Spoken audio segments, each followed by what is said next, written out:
ఈరోజు మన చర్చకు స్వాగతం. యూపీఎస్సీ ఆశావహుల కోసం. ఇండియన్ పాలిటీలో ఒక చాలా క్లిష్టమైన భాగాన్ని చూద్దాం. అవును, మనం దీన్ని సరదాగా పాలిటీ త్రిభుజమని పిలుచుకుందాం. బావుంది. అంటే ఒకవైపు ఎన్నికలు, మరోవైపు అత్యవసర నిబంధనలు, ఇక మూడోవైపు రాజ్యాంగ సవరణలు. ఇవి చూడ్డానికి వేర్వేరుగా అనిపిస్తాయి కానీ యూపీఎస్సీకి వీటిని కలిపి ప్రశ్నలడగడం చాలా ఇష్టం. ఎందుకంటే ఆ మూడింటి మధ్య చాలా లోతైన సంబంధం ఉంది. కరెక్ట్. చూడండి, ఎన్నికలనేవి ప్రజాస్వామ్యం మామూలుగా నడుస్తున్నప్పుడు పరిస్థితి. అత్యవసర నిబంధనలు దేశం తీవ్రమైన ఒత్తిడిలో ఉన్నప్పుడు ఎలా ఉంటుందో చెబుతాయి. ఇక సవరణలు ఈ వ్యవస్థ తనను తాను ఎలా మార్చుకుంటుందో చూపిస్తాయి. అందుకే వీటిని కలిపి అర్థం చేసుకోవాలి. ఆ పరీక్షా హాల్లో గుర్తుంచుకోవడం మాత్రమే కాదు, వాటి వెనుక ఉన్న లాజిక్ను అర్థం చేసుకోవడమే మన లక్ష్యం. సరిగ్గా చెప్పారు. అయితే ఇక ఆలస్యం చేయకుండా మన త్రిభుజంలోని మొదటి కోణంతో మొదలు పెడదాం.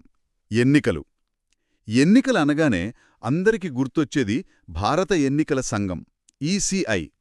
అసలు రాజ్యాంగం దీనికి ఎందుకంత ప్రాముఖ్యత ఇచ్చింది?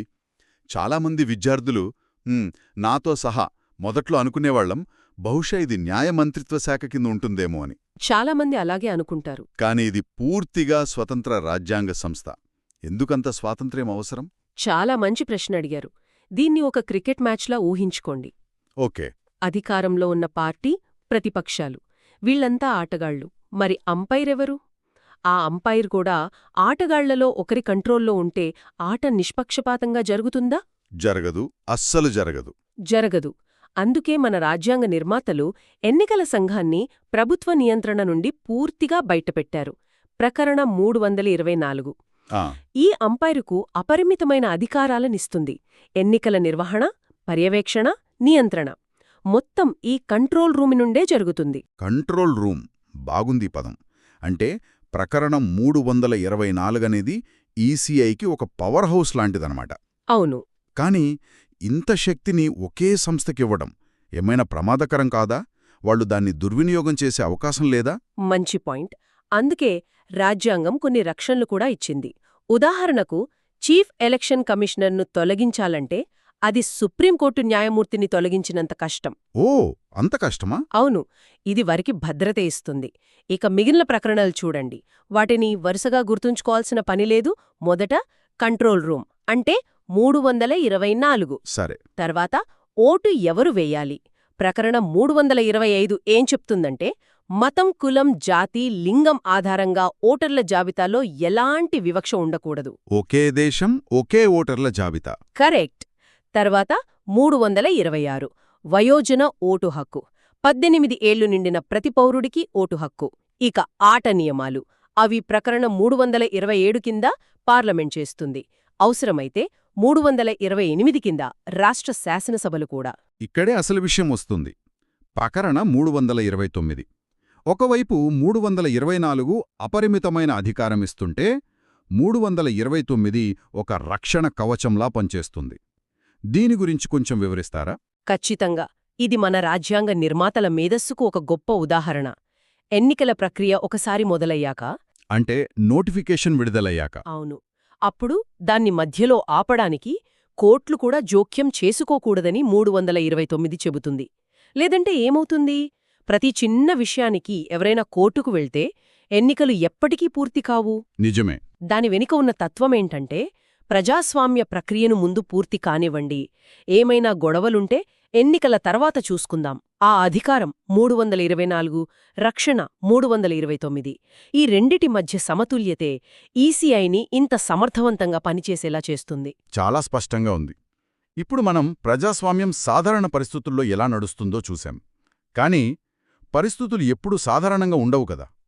దేశం ఒక సంక్షోభంలో చిక్కుకున్నప్పుడేం జరుగుతుంది? ఇక్కడే మన త్రిభుజంలోని రెండో కోణం వస్తుంది: అత్యవసర నిబంధనలు. అవును. ఎన్నికలు మన ప్రజాస్వామ్య వ్యవస్థ యొక్క ఇంజన్ అయితే, అత్యవసర నిబంధనలు దాని ఎమర్జెన్సీ బ్రేక్ లాంటివి. దేశ సమగ్రతకు ముప్పు వాటిల్లినప్పుడు రాజ్యాంగం తాత్కాలికంగా తన స్వరూపాన్ని మార్చుకుంటుంది. సమాఖ్య వ్యవస్థ కాస్త ఏకకేంద్ర వ్యవస్థగా మారిపోతుందంటారు. సరిగ్గా చెప్పారు. వీటిని మనం ఒక 3 రకాల అలారాలుగా చూడొచ్చు. ఆ 3 రకాలేమిటో చూద్దాం. మొదటిది జాతీయ అత్యవసర పరిస్థితి. ప్రకరణ 352. ఇది చాలా తీవ్రమైనది కదా. అత్యంత తీవ్రమైనది. యుద్ధం, బాహ్య దురాక్రమణ లేదా సాయుధ తిరుగుబాటు ఈ కారణాలతోనే విధిస్తారు. దీని ప్రభావం దేశం మొత్తం మీద ఉంటుంది. కేంద్రం రాష్ట్రాలకు ఏ అంశంపైనైనా ఆదేశాలు ఇవ్వగలదు. ముఖ్యంగా ప్రాథమిక హక్కులు. అవును, ప్రకరణ 19 కింద ఉన్న స్వేచ్ఛ హక్కులు తాత్కాలికంగా నిలిపివేయబడతాయి. అయితే ఇక్కడే ఒక యూపీఎస్సీ ట్రాపుంది. 44వ సవరణ తర్వాత కేవలం యుద్ధం లేదా బాహ్య దురాక్రమణ కారణాలతో ఎమర్జెన్సీ విధిస్తేనే ప్రకరణ 19 సస్పెండ్ అవుతుంది. సాయుధ తిరుగుబాటు కారణంతో విధిస్తే కాదు. ఇది చాలా ముఖ్యమైన తేడా. ఇక రెండోది రాష్ట్రపతి పాలన. ప్రకరణ 356. దీనిపై ఎప్పుడు విమర్శలు వస్తూనే ఉంటాయి. కేంద్రం దీన్ని దుర్వినియోగం చేస్తుందని అంటారు. ఇది చాలా కీలకమైన ప్రశ్న. ప్రకరణ 356 ఉద్దేశం మంచిదే. ఒక రాష్ట్రంలో ప్రభుత్వం రాజ్యాంగం ప్రకారం నడవలేకపోతే అక్కడ పాలనను చక్కదిద్దడానికి కేంద్రానికి అధికారం ఇవ్వడం. కాని దుర్వినియోగం చేయబడిందంటారు గదా. చరిత్రలో చాలాసార్లు చేయబడింది. అందుకే సుప్రీంకోర్టు ఎస్ఆర్ బొమ్మాయి కేసులో కొన్ని మార్గదర్శకాలను ఇచ్చింది. రాష్ట్రపతి పాలన విధించడమనేది చివరి అస్త్రం కావాలని, బలమైన కారణాలు ఉండాలని, దాన్ని న్యాయ సమీక్ష కూడా చేయవచ్చని చెప్పింది. అంటే కేంద్రం ఇష్టానుసారంగా రాష్ట్ర ప్రభుత్వాలను రద్దు చేయకుండా సుప్రీంకోర్టు ఒక అడ్డుకట్ట వేసిందన్నమాట. కరెక్ట్, ఒక చెక్ అండ్ బ్యాలెన్స్. ఇక మూడోది ఆర్థిక అత్యవసర పరిస్థితి. ప్రకరణ 360. దీని గురించి మనం పెద్దగా వినం. ఎందుకంటే అదృష్టవశాత్తు మన దేశంలో దీన్ని ఇప్పటివరకు ఒక్కసారి కూడా విధించలేదు. అదృష్టం.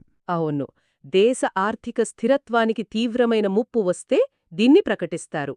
అప్పుడు సుప్రీంకోర్టు న్యాయమూర్తులతో సహా అందరి జీతాలను తగ్గించే అధికారం కేంద్రానికి వస్తుంది. 1975 ఎమర్జెన్సీ అనుభవం తర్వాత 44వ సవరణతో ఈ నిబంధనలను చాలా కఠినతరం చేశారు. 44వ సవరణ చాలా మార్పులు తెచ్చింది గదా. చాలా. అంతర్గత కల్లోలమనే అస్పష్టమైన పదాన్ని తీసేసి సాయుధ తిరుగుబాటు అనే స్పష్టమైన పదాన్ని చేర్చారు. అది కేవలం పదాల మార్పు కాదు, నిరసనలకు, అంతర్యుద్ధానికి మధ్య ఒక స్పష్టమైన గీత గీయడమది. అద్భుతం. 1975 అనుభవం రాజ్యాంగాన్ని కూడా మార్చవచ్చని మనకు నేర్పింది. ఇది మనల్ని త్రిభుజంలోని 3వ మరియు అత్యంత శక్తివంతమైన కోణానికి తీసుకొస్తుంది: రాజ్యాంగాన్ని సవరించే అధికారం. కరెక్ట్.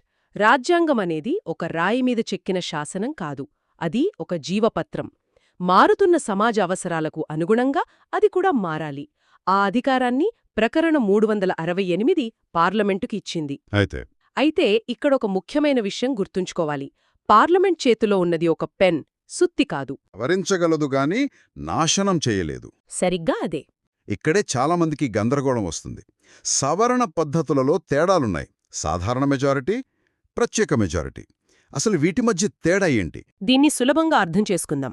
రాజ్యాంగంలోని కొన్ని నిబంధనలు మార్చడం సులభం, మరికొన్ని చాలా కష్టం. 3 స్థాయిలు ఉన్నాయి. ఓకే. మొదటిది సాధారణ మెజారిటీ. ఆసక్తికరంగా ఇది ప్రకరణ 368 కిందకు రాదు. ఇది 368 కింద రాదా? రాదు. అంటే ఇది టెక్నికల్గా రాజ్యాంగ సవరణగా పరిగణించబడదు. పార్లమెంట్లో ఒక సాధారణ చట్టాన్ని ఎలా పాస్ చేస్తారో అలాగే చేస్తారు. హాజరై ఓటు వేసిన వారిలో 50% కంటే ఎక్కువ మంది ఓకే అంటే చాలు. ఉదాహరణకు కొత్త రాష్ట్రాలను ఏర్పాటు చేయడం. సరే, ఇక రెండవది ప్రత్యేక మెజారిటీ. ఇది ప్రకరణ 368 కిందకు వస్తుంది. దీనికి ఒక డబుల్ లాక్ సిస్టమ్ ఉంటుంది. డబుల్ లాక్ ఉండాలి. రెండో లాక్, హాజరై ఓటు వేసిన వారిలో 3/2 మెజారిటీ ఉండాలి. ఎందుకలా?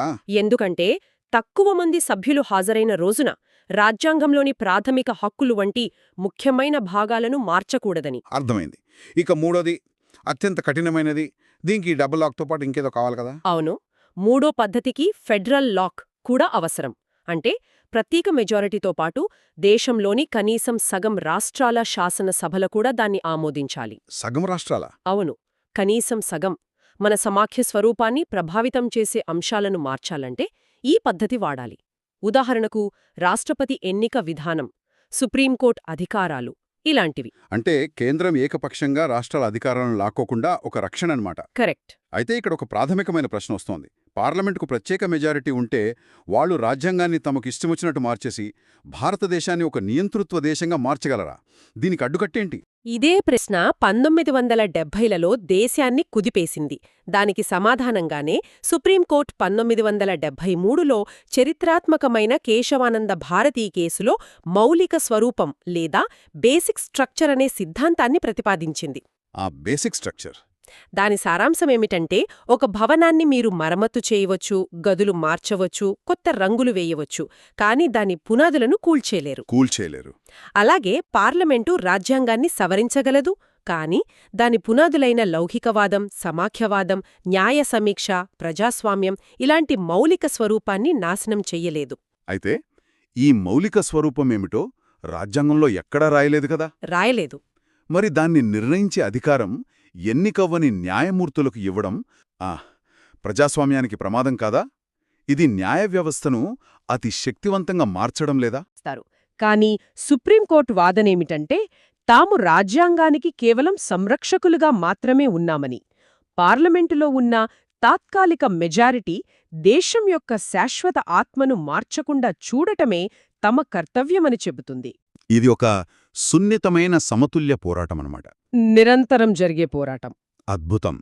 ఈ పాలిటీ త్రిభుజంలోని 3 కోణాలను వివరంగా చూశాం. పరీక్ష కోసం ఈ మొత్తం చర్చను త్వరగా పునశ్చరణ చేసుకుందాం. ఎన్నికలనగానే కంట్రోల్ రూమ్ 324, కోర్టుల జోక్యం నిషిద్ధం 329.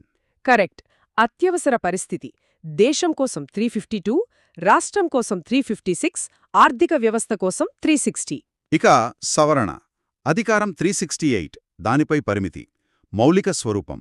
పర్ఫెక్ట్. పరీక్షా హాల్లోని ఒత్తిడిలో కూడా ఈ సంబంధాన్ని గుర్తుంచుకోటానికి ఇక్కడ